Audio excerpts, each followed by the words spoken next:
ሰላም ጤና ይስጥልን እንዴት አላችሁ የባራህ ቴክ ቤተሰቦች ተስፋ ነኝ። ዛሬ ደግሞ በአዲስ ቪዲዮ ድጋሚ ተገናኝተናል። ያው እዚህ ጋር እንደምትመለከቱት በቲአርኤክስ ማይን እያደረኩ ነው። ይህ 3 ቀኑ ገና የሆነው ማይኒንግ ፕላትፎርም ነው። ለባራህ ቴክ አዲስ ሆናችሁ ሰብስክራይብ እንድታደርጉ እንዲሁም ደግሞ ሁሌ የምለቃቸውን ቪዲዮዎች እንዲደርሳችሁ የደውል ምልክቷን ኦል በማድረግ ይህን ቪዲዮ ደግሞ ላይክ በማድረግ እንድትጀምሩ በአክብሮት ጋብዛለሁ። ሊንኩን ዲስክሪፕሽን ቦክስ ላይ ቁጭ አድርጌላችኋለሁ። ልክ እሱን ስትጫኑ ወደ 250 ጊጋሄርዝ ማይኒንግ ፓወር ታገኛላችሁ። ይሄው ክላውድ ፕሮዳክሽን ፕላትፎርሙን በቢትኮይን፣ በዶጅኮይን፣ በቲአርኤክስ እና በቢኤንቢ ማይን ማድረግ የምትችሉበት ፍሪ ነው። ስለዚህ እያንዳንዱን ነገር አሁን ማሳያችሁ ይሆናል። እስከ ቪዲዮ መጨረሻ ምንም ሳታዘልሉ እንድታዩ በአክብሮት ጋብዛችኋለሁ። ሊንኩንም ታች አስቀመጥኩት። በዛ እየገባው እንድትጠቀሙበት እየጋበዝኩኝ አሁን ቀጥታ እዚህ ጋር ያለው ሳይን አፕ የምትለዋን አንድ ጊዜ ትጫኑታላችሁ። ልክ እሷን ስትጫኗት ምን ይመጣላችኋል? ኢሜይላችሁን የምታስገባላችሁ ፓስወርዳችሁን ታስገቡና እዚህ ጋር አይ አግሪ ዊዝ ዘ ሩልስ የምትለውን ክሊክ ካረጋችሁ በኋላ ሎጊን ትሉታላችሁ ማለት።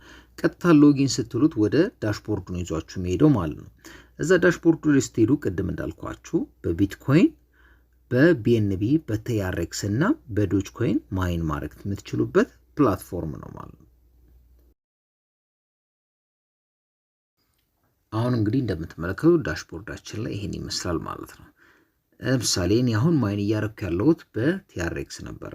እሱን ወደ 0 ላይ የመለሰውና አሁን ማይኒንግ ስንት ነው? 250 ጊጋሄርዝ ፐር ሰከንድ ነው። ይሄንም ለማግኘት እናንተ በዛ እኔ ባስቀምጥኩላችሁ ሊንክ እንድትገቡ በአክብሮት እየጋበዝኩኝ። ማይን ማድረግ የምፈልገው በቢትኮይን ነው ካላችሁ እዚህ ጋር ትመጡና ከ0 ተነስታችሁ እስከ መጨረሻው ታደርሱታላችሁ። በቢትኮይን ማይን ማድረግ ይጀምራል ማለት ነው። አይ እኔ ደግሞ ማይን ማድረግ የምፈልገው በቢትኮይን አይደለም በዶጅኮይን ነው ካላችሁ የቢትኮይኑን 0 ታረጉትና ይሄው እዚህ ጋር እንደምትመለከቱት የዶጅኮይኑን ታስጀምራላችሁ። ቢትኮይኑን 0 ካረጋችሁ በኋላ ማለት ነው። አይ ደግሞ የምፈልገው በቲአርኤክስ ነው ካላችሁ ዶጅኮይኑን 0 ታረጉትና የቲአርኤክሱን ታስጀምሩታላችሁ ማለት ነው። አንዱን ለማስጀመር የግድ ሌላኛውን ማስቆም ይጠበቅባቸዋል። አይ እኔ የምፈልገው በባይናንስ ኮይን ወይ ደግሞ በቢኤንቢ ነው ካላችሁ ይሄው እዚህ ጋር እንደምትመለከቱት 10-11 እያለ ቀጥሏል። እኔ ግን ሪከመንድ ማድረጋችሁ ወይ ደግሞ ቢሆን ብዬ ጥሩ ነው ምለው ከቢትኮይን ውጭ ያሉት በዶጅኮይን ወይ ደግሞ በቲአርኤክስ ብትጠቀሙ ጥሩ ነው። ቢትኮይን በጣም ሩቅ ነው። አንደኛ ብዙ ነው ኤክስቼንጁ ማለት ነው። ስለዚህ እኔ አሁን ለምሳሌ ያለውን ይሄንን ለቢኤንቢው ላቁመውና ቲአርኤክሱ ይቀጥልልኝ ማለት ነው። ከዛ ደግሞ በደንብ ማይን እንዲያደርግልኝ እፈልጋለሁ፣ ኢንቨስት ማድረግ እፈልጋለሁ ካላችሁ ያሉትን አማራጮች ለማየት እዚህ ጋር 3 ሰረዟን አንድ ጊዜ እንጫናታለን። ልክ ስንጫን እዚህ ጋር እንመጣና ዲፖዚት ምትላለች እሷን አንድ ጊዜ እንጫናታለን። እዚህ ጋር እኔ ፋይናንሻል አድቫይዘር አይደለሁም ብከስርም አይጎዳኝ የምትሉትን በራሳችሁ ኢንቨስት ታደርጋላችሁ። ግን ፕሮባቢሊቲው ሰፊ ነው ማይን የምታደርጉበት። ያሉት አማራጮች እነዚህ 4ቱ ናቸው፣ በቢትኮይን፣ በዶጅኮይን፣ በትሮን እና በባይናንስ። ለምሳሌ አንዱን ትመርጣላችሁ። እኔ አሁን ብዙ ጊዜ የሚመቸኝ ትሮን ቲአርኤክስ ስለሆነ በትሮን እሺ ስንት ኢንቨስት እናርግ? 10 ቲአርኤክስ ኢንቨስት ብናረግ ማይን የምናደርግበት ፓወራችን ስንት ነው? 44 ጊጋሄርዝ ፐር ሰከንድ ማይን ፓወር ይኖረናል ማለት ነው። በየቀኑ ያለን ትርፍ ወደ 0 ነጥብ አካባቢ ነው የሚሆነው። በ10 ቀን ውስጥ 0.2 ሳንቲም ይኖረናል ኦልሞስት። ከዛ በወሩ ስንት ይሆናል? 0.5 ሳንቲም። በ30 ቀን ኢንቨስት ያደረግነው ወደ 0.88 ዶላር ስለሆነ ማለት ነው። ወደ 100 ቲአርኤክስ ወይ ደግሞ ወደ 8.88 ዶላር ወደ 9 ዶላር ኢንቨስት ብናደርግ ወደ 444 ጊጋሄርዝ ማይን ፓወር ይኖረናል።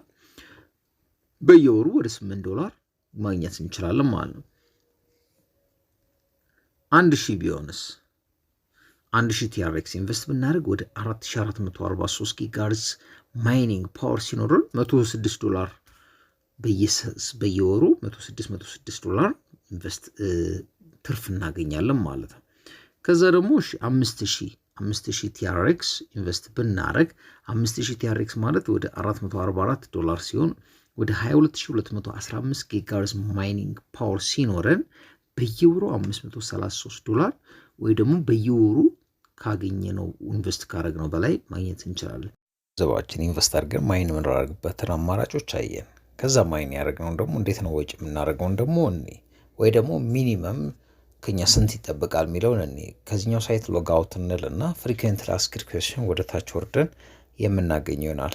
ልክ ዳሽቦርዳችንን ከወጣን በኋላ እዚህ ሆም ፔጁ ላይ ወደ ታች ስንወርድ ፍሪኩዌንትሊ አስክድ ኩዌስችን አለ። የተለያዩ ጥያቄዎች ብዥ ያላችሁ ያልገባችሁ ነገር ካለ እዚህ ጋር መልሶቻቸውን ስታገኙ እንዴት ኢንቨስት እንደምታደርጉ እንዴት ወጪ እንደምታደርጉም እዚህ ጋር እንዲሁም ደግሞ ስንት እንደሆነ ሚኒመም ዊዝድሮዋል ያሳያችሁ። እዚህ ጋር ይሄው what is the minimum withdrawal ይላል። ለአራቱም ነው የሚያሳየን ማለት ነው።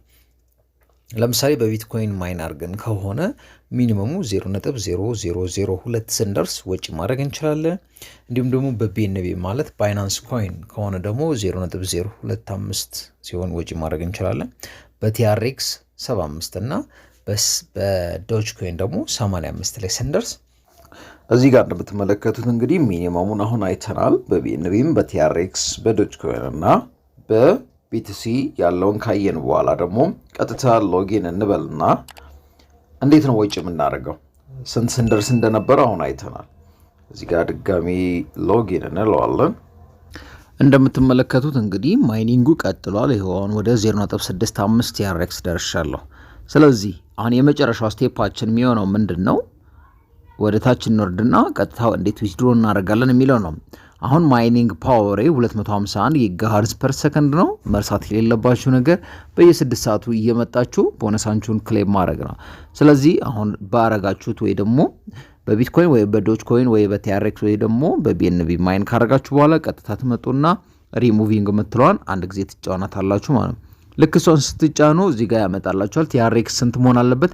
75 መሆን አለበት። እንግዲህ ልክ 75 እንደርስ የቀረውን ወጪ እናደርጋለን። ያለው ይሄን ይመስላል። እንግዲህ በሌላ ቪዲዮ እስክንገናኝ ቸር ቆዩን።